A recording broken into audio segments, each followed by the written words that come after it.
lights, and welcome back to Breaking Wind, a Last Airbender podcast. I am your extremely gorgeous host, Jason Roy Gaston, and the man to my side, the one, the only, the non-bending VHS Jace. Good afternoon, or evening, or night, or whatever it is in Australia right now. Yes. Excuse me, I do bend wind, just not in the way that you think. We know. Yeah, you're going to know soon. Yes, you're going to know sure. soon. I'm sure. Yes, I know. Today's episode that we're looking at is Season 2, Return to Omashu. If you've been wanting more King Bumi, you're in luck. So, starting out this episode, Omashu has been captured by the Fire Nation. Sokka and Katara are saying we need to move on. We need to go to Ba Sing Se because it's the last Airbender, the last Earthbender stronghold in the world. And Aang says, "No, my friend is there, and I have to save Bumi." Yep. Bumi, who is 110 years old and was Aang's best friend 100 years ago. Yeah, and what a great episode in first season that was. Was. One of my favorite episodes was Omashu episode. Yeah, and then we watched the live action series and they blew it. They blew it. You ruined it. So they only have one way of getting past the Fire Nation guards and into Omashu, and that is through the stinky stank sewers. Full of Look at Momo in that picture. Can you put that picture back up? I'm pretty sure Momo's smiling. Is he smiling or no? It's just his chin. I think that's just his chest fur, but why not? Why not? I think he enjoys it anyway. I think he's into it. Yeah, this scene is great because one, it's comedy because poor Sokka is literally getting shat upon. But what I think is great about it is that it ends up becoming a major plot point. Poopy jokes become a plot point because whenever they get out, Sokka is covered in these little, what do they call them? Pentapods. Leech things. Yeah, these little leech things. And they end up like leaving these marks on his face. And whenever they're trying to get into the city, they're like, oh, look, he has pentapox. It's highly contagious. And the guards just let them by. That's actually pretty brilliant. And not only brilliant. And Sokka's performance of being sick is pretty brilliant as well. Oh, yeah. And not only does it serve this one beat, but it becomes important later. They come back to it. And I thought they took just a throwaway comedy moment and made it essential to the plot. Bravo. Great writing. Okay, what comes next? So Aang sees that a family is about to get smushed, and he uses his bending to save them.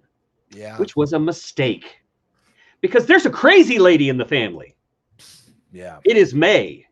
Yeah. And May gives chase. She Naruto runs after them. And it is spectacular because she is a force of nature and you just can't get away from her. She's got the personality of Wednesday Addams and the lust for violence of Wednesday Addams. Wednesday Addams. Good point. I liked her a lot. In fact, I like both female characters introduced into this. Oh, then I have good news for you. They're regulars from now on. Oh, really?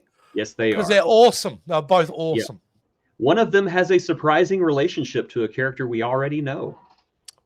Okay. So, that's coming. I can guess that. I'm sure you it's probably a Zuko X. I reckon a Zuko X. Maybe. Maybe. Maybe. I hope it's not Iroh because that'd be that's a bit problematic. He does like him a little young though. He does. and they all seem to like him back being a bit old. Oh, well, yeah, he's a sexy old man. The women just love that. Aang and the gang managed to get to safety, and there they meet the Omashu underground. Like literally, they're underground because they're earthbenders. Yeah, and and logistically. Yeah, and they're planning all these counterattacks. This is how we're going to save Omashu. This is how we're going to do this. This is how we're going to do that. And Aang breaks the news to them. You need to prioritize something else. You need to prioritize getting out of here. And I thought, one, that's very wise. Well, he's learning from his experiences. Yes. Because he's been to many kingdoms that have been doing the underground rebellion, and it hasn't always worked for them. No, it has not. He is learning from, as you said, he's learning from the mistakes of others, which again, the character on the show is on a journey. Aang matures, Aang learns, and I like that so much. So, but how do they get the underground out of Omashu? Pentapox. they get love the idea of it. Sewer leeches, and they just, I don't know. It's like they just they leave marks, but let's face it, they probably leave some smell with them as well. They probably do. But I bet in a world without modern medicine, sick people are going to smell bad. Yeah. You know, they got little pieces falling off of them and everything. So let's see. I jumped ahead a little bit there. Yeah, jumped a little bit there. I had an image, but what happened to it? I had a great image. Where are you? Can find it and upload it. It's here. It's here. Okay. It is here because I saw it a second ago. It is here. You are here. You do not get to leave me, image. No, there it is. There he is. There he is. Oh, yes. So during the evacuation of Omashu, Momo, of course, goes off task to go get food, and there meets a cute little baby. And the baby follows Momo out the window and joins the group of people leaving Omashu. But there is a problem. I should have been groaning at that, but I love everything with the baby. I loved it too, but there's a problem. The baby belongs to the ruling family, the ruling firebending family. It's a firebender baby. There's May being supportive, like, oh, stop crying. Oh my God, take this. I used it to wipe my butt. Take this. I just love that. It's like, here. I'm very sad the baby's gone too. Our girl Azula is also out doing things. She goes to the circus. Well, I want to use the B word for her because she is mega B. That girl, I'm 3 episodes in and I hate her. I hate her, Jason. Yeah, so Ty Lee is this other character that we have met. She is a circus performer who has a history with Azula. And basically, Azula wants to recruit her to come after the Avatar. And Ty Lee's like, well, I'm happy here in the circus. And so Azula is just like, okay, sure, I guess. If you're happy here, you know, I'll leave you alone. But I do want to watch your performance. And my gosh, Azula extras the performance so much. Wouldn't it be fun if the net was set on fire? And how twisted can you be? Yes, you do not tell Azula no. That's a word that she is unfamiliar with.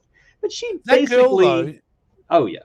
So that girl's so smart though, because she sees the writing on the wall. And that scene straight afterwards was brilliant. She played it perfectly because she knew that the gig was up. Oh, you know, I've decided, I've had an epiphany. I think, you know, this is not where I belong. I'm going to. The universe is speaking to me. Speaking to, if I don't do this, my ass is grass, basically. Yes, pretty much.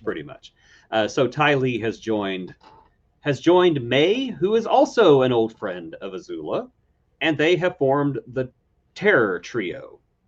And is that what they're called? I don't know. That's what I'm calling them. That sounds. Oh, that's a great name, Terror Trio. The Terror Trio. The gang has discovered the baby, and they know who the baby is. So they're like, "Oh, let's trade this baby for King Bumi." I thought it was a really great line, and it really raised an interesting question in that scene where it was one of the Earthbenders. It's going to grow up to be a, you know, it's going to grow up to be a bad guy. Yep. So, and he goes, "Oh, it's an adorable baby," but it does raise questions. Do you judge the youth based on the crimes of their elders? Do we make the assumption that this baby is going to be a bad guy? I don't know, but it raises an interesting question about the whole universe. You know, we can't, and it kind of marries into Zuko and Iroh's journey at the moment too, in a way. It does, and we do have some concrete bad guys at this point. That is May, Azula, and Ty Lee, because whenever they come Charlie's Angels. Oh yes. Whenever they come out, I never thought about that. They are kind of anti-Charlie's Angels, aren't they? Yeah. They're Charlie's Devils, Charlie's Demons. Yeah. Whenever they come out, Azula makes what I thought was a very good point. This is the king of Omashu, and we're trading him for a baby? Really? No, we're not doing this. And it just hits the fan after that. May is chucking knives at Katara, and the non-bender saves her, which I thought good for you, Sokka, and your trusty boomerang. I did like that moment where he had the weapon and the baby wanted to play for it. He took it away. Yeah, and the baby started crying. Yeah, I just like that little moment because of his reaction, Sokka's reaction. It's like, fine. Back. It's like, we're fathers, Jason. We know exactly what's going down. Exactly, there. we do. That moment. It's like, shut up, baby. Just take it. Yeah. I don't know. I think it was they injected some humor into this chase. It was both humorous and terrifying. That Azula will not stop no matter what. She crashes through things. She's squished. She's pummeled, and she just keeps coming. She is firebending Terminator. Yeah, I mean, the only thing they needed to add to the scene was Brad Fiddel's like music. She's unstoppable, and she shows nothing but pure anger. There's no weak moment. There's no empathy from her. There's nothing. There's just pure vile hate from this girl. I'm gonna get you, Aang. She doesn't ever calls him by name. It's just Avatar. The Avatar. I'm gonna get the Avatar. Very dismissive. Where's the Avatar? I'm going to get the Avatar. Zuko, I hate you. I'm going to get the Avatar. I love Azula. She's great. But during all the fracas, Aang makes his way to King Bumi, who is being held in a coffin to keep him from earthbending. And what a great moment. He's just so awesome, Jason. It turns out he can earthbend anytime he wants to because he can use his eyebrows. Yeah. Yeah. And that's the thing about it. He chooses not to. He chooses not to because he says he's waiting for his moment. Bumi may be crazy, but he's patient. Yeah, he's extremely smart too. And just his optimism in life is just delightful in this. You know, I just that moment where Aang, like he's being pulled up and Aang lands on it and Bumi goes, "Oh, Aang, where did you come from?" It's like, dude, you're in a coffin right now. Like, why do you care where he come from? I love the reversal that's done here because whenever we first met Bumi, he was the crazy one and Aang was the pragmatic one. And here we see it reverse. Aang is leading Bumi on this crazy chase through Omashu. Yeah. Bumi's stuck in this coffin. He's like, Aang, stop! I need to talk to you. I just love that. I love Bumi. Bumi's awesome. I love Bumi. It shouldn't work. It shouldn't work on paper, but it works so well in performance. It does. It does. The characters in the show is so great. But Bumi tells them, I'm waiting for my moment. You need to wait for yours too. You need to go find a master. Find an earthbending master. It's not me. Go find someone else. And so Aang is off to find an earthbending master to help him become an earthbender. Yeah.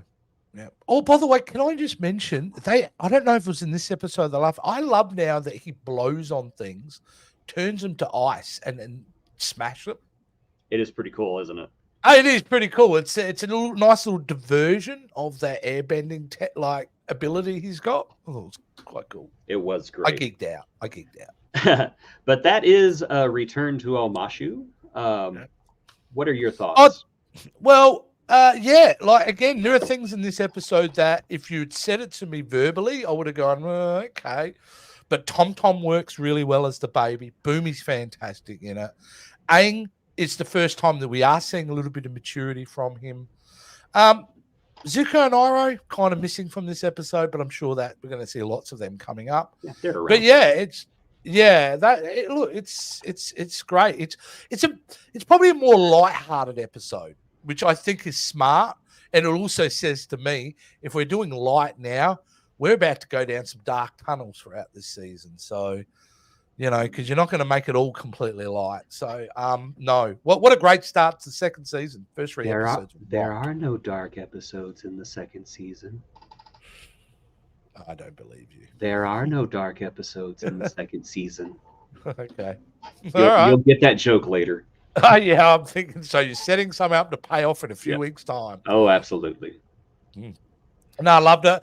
This show, and again, I'm just wondering if I've just fallen so much in love with it that I'm being biased. And no, I've watched it a couple of times, and really the second time, objectively looking at it, it's got no business being this good. That's the reality. It is fantastic, yes. Yeah. Yeah. So thank you for journeying with us back to Omashu. Next week, we're going to come back with, what is it, episode 3? I haven't looked at the Episode 4, The Swamp. The Swamp. The Swamp. So I don't know if that triggers a memory in you. It means nothing to me. Oh, yeah. We're introduced to a new form of bending. Ooh, what a tease. Yes, I love it. yes, I love quite so. So, ladies and gentlemen, if you would do us the honor, please look at the video description below and check out how you can join our Patreon. For as little as $5 a month, you can support both of us in this silly, stupid waste of time that we do every week. Plus, you get exclusive content from us and, I don't know, kiss on the forehead if we ever see you. And, of course, if you like, subscribe, and best of all, click that notification icon. You would really help us out and keep the gods of the algorithm happy with us. Yeah, they are very temperamental gods. They are. But we are not. We are very level-headed, and that is why we will see you next week on Breaking Wind, a Last Airbender podcast. There we go, Bumi. Wonder how Bumi went to the bathroom in that coffin.